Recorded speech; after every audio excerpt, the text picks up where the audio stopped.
I trusted that what I saw was correct. For 20 years, I've traded, and that has been the case, but it wasn't this time. Today, we will tell you a shocking story. And be aware, this can also happen to you. My guest lost $116,600 when a trade was busted by the options exchange CBOE. And he only learned about it the next day. Welcome, Dale Perryman. Thank you, John. You know, you lost, as I said, $116,600 is a lot of money. And not because of a poor trade or for taking too much risk, but because your trade was busted without your knowledge. How does this feel? Well, it hurts, John. I think it hurt worse last week than it hurts this week. I think every day that passes, probably the half-life of pain is half of what it was the day before. But it's easier, but it's still not out of the woods. And you're not a newbie in options trading. You've been doing this for a long time and you trade a pretty large account, isn't that so? Yes, I bought my first mutual fund in 1988. I've been actively trading since 2008, trading options. I work with literally thousands of other traders, working with them. And so, yeah, it's not my first rodeo. And you have a pretty big trading community that you also are managing. I lead a Discord. I trade at least actively eight accounts, seven in Charles Schwab and one in Interactive Brokers. And I pay a significant amount, 6 figures annually, just in fees and commissions to Charles Schwab. And yet, this can happen to a veteran trader like you. So take us through it. What exactly happened? Well, I know for your audience that may or may not know kind of what an option is, but essentially I had a defined risk trade. A defined risk trade basically means you know what the worst case scenario is. And so at some point when the tariff announcement delay was being made last week, the market went into chaos, and there was a moment where the liquidity dried up. What does that mean? It means the market makers ran for the hills, and I had an option trade that was the best price at the time. It was approximately $1.10, and that fired off and got filled. The market shot up, and I closed the rest of the trade. So essentially, if I understand correctly, you had a call credit spread with a short and then on SPX and a long further out. Exactly. And that's how you had the defined risk. Yeah, it was a 35 wide wings, which defines the risk. The CBOE busted a portion of that trade, unbeknownst to me, leaving me with a naked short call, which they would have never allowed me to trade naked. But because of this busted trade, it left me with no protection. And I didn't find out about it until the next day, which exposed me to extreme risk that I did not sign up for, that I would never have taken. And to be clear, if you had kept your original position with the 35 wide spread, your max risk per contract would have been 3,500 minus the premium you had collected, right? So That's this correct. would have been maybe $25,000 Yeah, for the four contracts. It would have been, whatever, $33 multiplied by 400, which is $13,200 would have been my max risk. My math was not so good. It's okay, John. 5 out of 4 people aren't good at math. And but you ended up being totally exposed to risk, and the next day you realized that you were actually down $116,700. Yeah, my first thought is, has my platform been hacked? Then my next thought is, no, it's probably some overnight settlement that didn't take place. And gradually working through the help desk, they said, we left you a message. I listened to the message. It says, CBOE busted one of your trades. Call us if you have any questions. Like you would say, no questions. I just lost $116,000. No. So yeah, it was quite shocking. And I didn't find that out until the next morning when it was too late to do anything about it because the settlement had happened the day previously. And why were not also your long busted? Well, the long didn't bust, the short busted. And then once I had no positions left, I got rid of the longs because I didn't need them anymore. And why do you do that? You just to get a portion of the loss back because those longs were now valuable, not nearly as valuable as the short that I closed. So the loss was still over max loss for the remaining 6 contracts. It just left 4 contracts exposed to the highest level of risk. And to be clear, when you closed those shorts and later the longs, your platform told you that everything was closed, everything was now fine. Isn't that so? It is. I trusted my platform. I think I should be able to trust my platform. And I did. I trusted that what I saw was correct. For 20 years, I've traded, and that has been the case, but it wasn't this time. For the record, we have invited Schwab to participate in this interview, but have not received a response. But we will try to get their response and perspective at a later stage. The options can be quite confusing, and there is a lot of technical details to understand. Is there an analogy we can use to understand this issue better? Absolutely. It's kind of like, John, that you pay in premiums into healthcare for 20 years. And one day your doctor says, John, we need to do some exploratory surgery. You've got an issue we're concerned about. We're not quite sure what we're going to find. And you look at your out of pocket expenses, your maximum cost is $13,200. You know exactly what it's going to cost, and you say, okay, doc, let's do this. You go under the knife, anesthesia. While you're under anesthesia, your insurance company cancels your policy. Why? Because they determined that John didn't pay accurate pricing for that policy. So you wake up, the doc says, I got some good news and some bad news. The good news is you're healthy. The bad news is here's your bill for $116,000. What? Who made that decision? The insurance company. Can they do that? It's within their regulations. Who wrote those regulations? The insurance company. So in this scenario, I was the patient. Charles Schwab were the doctors. CBOE was the insurance company. And both the CBOE and the insurance company jointly own the hospital. They're intertwined, and they make money on each other. So there's my analogy. What does it mean that the trade is busted, Dale? It means it just goes away. And why does it happen? Why will the exchange bust the trade?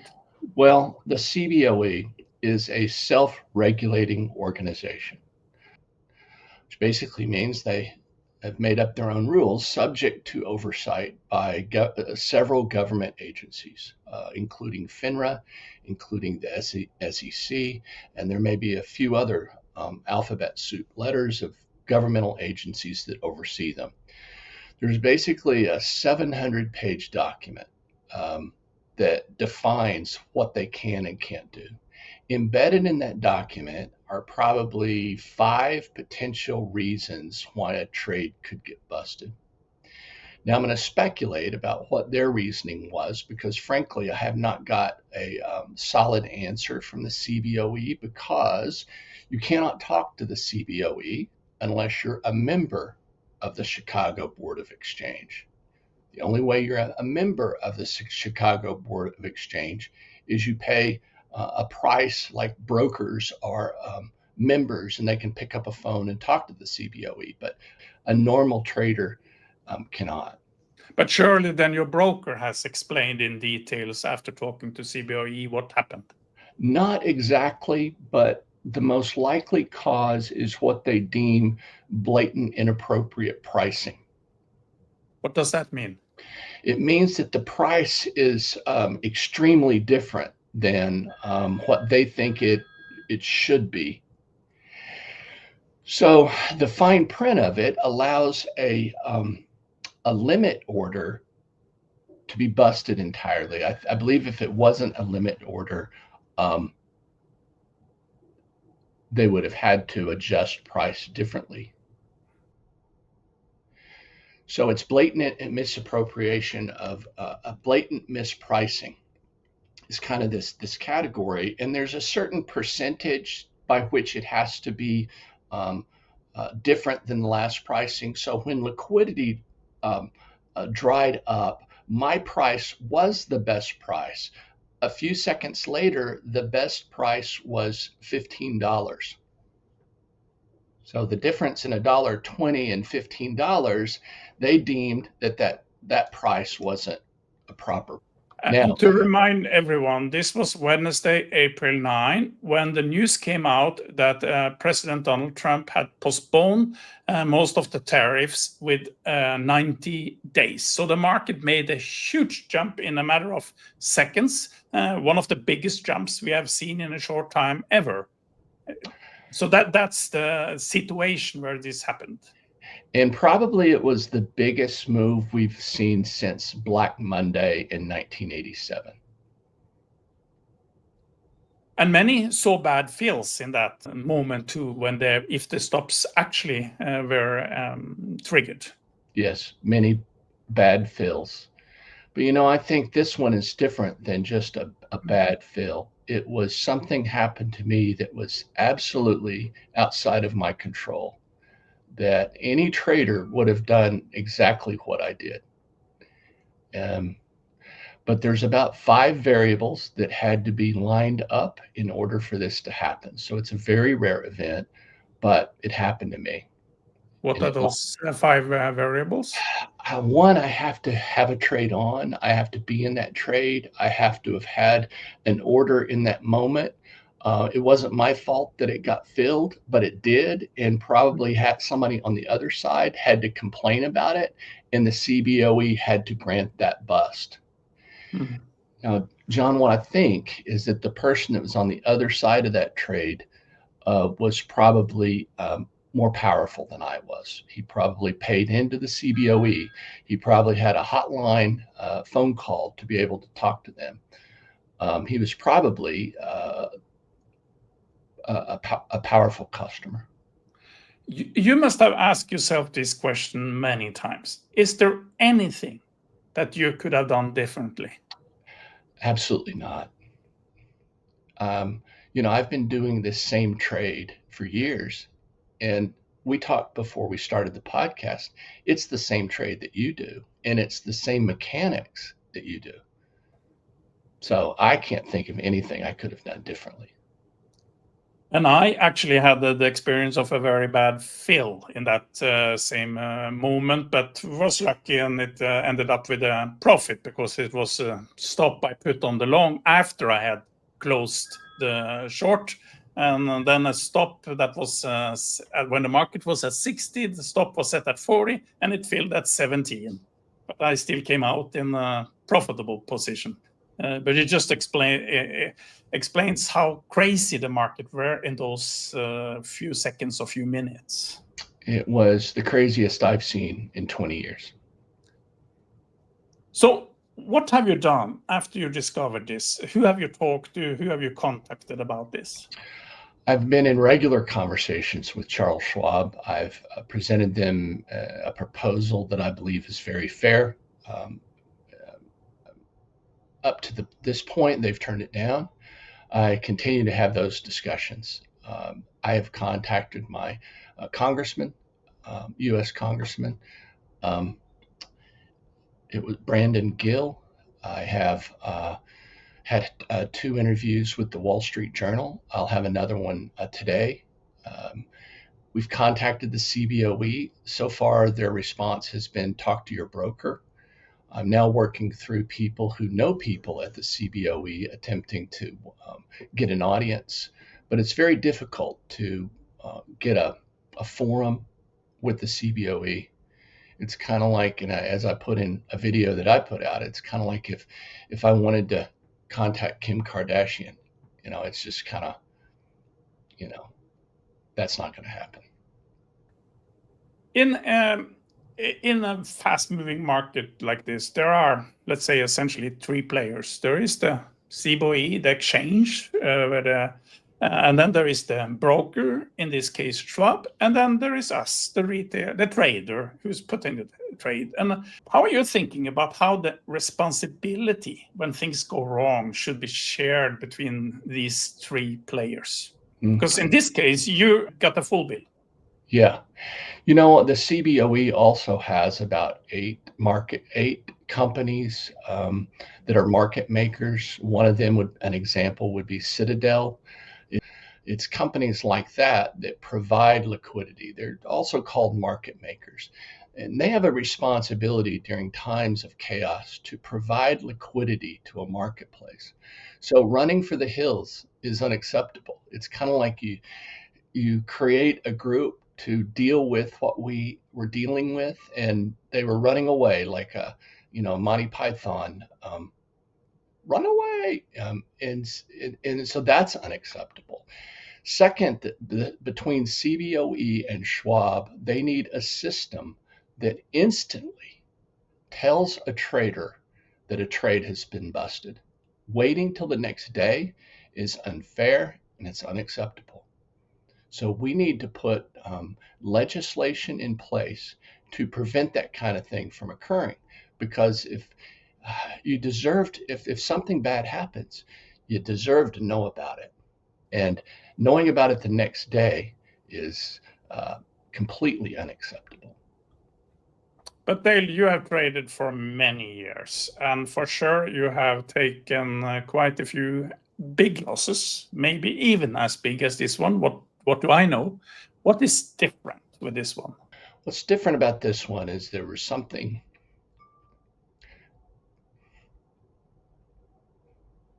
completely out of my control. I mean, I've taken losses of or because of risk that I took, but this one, it was extremely surprising, shocking, outside of anything that I could even imagine. So it felt kind of unpreventable. That's what made this one more severe. How has it affected you? I'm thinking both emotionally and, of course, financially. Well, I took a hit financially, but John, in 1991, I was stranded on the back of a ski mountain in a whiteout snowstorm. I was given a 2% chance of being found alive. I kind of feel like I've been free rolling since then anyway. So I was given a second chance. So it was difficult, and it's hard to kind of mentally imagine having to tell your wife at the end of that day what happened, because there's a possibility that you might get the blame because she doesn't really understand options, and at the same time you kind of wrestle with who is it I want to be in this moment. What kind of support have you received from your family, friends, and the trading community? And John, thousands of people have come out of the woodwork, have volunteered to help. Last night we had a meeting of volunteers, just a project planning meeting about what we can all do. There are Schwab members that are contacting their wealth manager with this issue. There's people who are threatening to move away from Schwab. We don't want to do this. We want a platform that's trustworthy, and we want them to do the right thing. You know, years ago, there was a slogan that Charles Schwab used, which said, "Ask Chuck." They were And trying. Charles Schwab, the founder. Charles Schwab, the founder, asked Chuck. And so what now we're in many of the, and so right now we're asking Chuck to do the right thing, to create a platform that's trustworthy. Have you heard from other traders who have experienced the same? Similar things, not exactly. You know, yesterday I put my first post on Reddit. I've not posted on Reddit, and people immediately were coming out of the woodwork, telling their story, responding. So I'm doing all that I know to do, which is to use social media as a platform to help me get, I guess, a sit down with someone that's powerful enough to make a difference. And you said this can happen to everyone. How is that? You know, if you put a defined risk trade on, in the event of some market craziness, a trade could get busted, unbeknownst to you, and you could experience the consequences.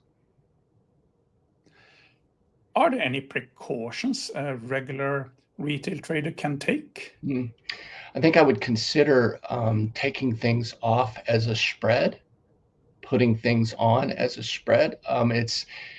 It's not foolproof, John, but I think that's probably a better strategy than just taking off the short side, especially in highly leveraged products like SPX. It seems that we as retail traders are in fact helpless in this situation for all practical purposes. It feels like it until at which time they get a platform where you can instantly be notified. If that's the case and we instantly know about it, we can do something about it in real time. That's what personal responsibility is about. And what then is your message to CBOE and to Schwab and other brokers? Continue to talk to me. Let's find a solution together that satisfies everyone and prevents this kind of thing from happening to someone else. It could happen to you, it could happen to your grandmother, it could destroy someone. And what will you personally do with this issue now? I'm going to continue to tell my story to everyone who'll listen. Just saw a neighbor. I was walking my dog. He happens to be an attorney with Goldman Sachs. I asked him, I said, hey, let's have cappuccino on the porch today after the market closes this evening, just chatting with him because you never know where your hero is going to come from.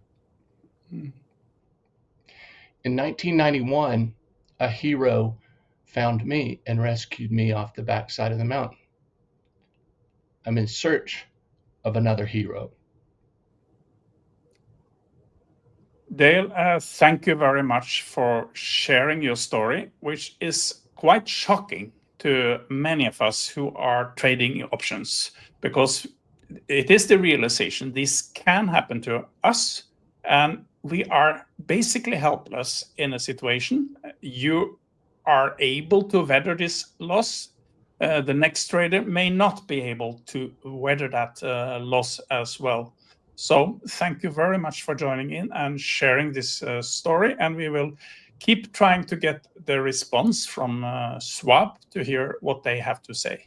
Thank Thanks, you. John. Thank you, John.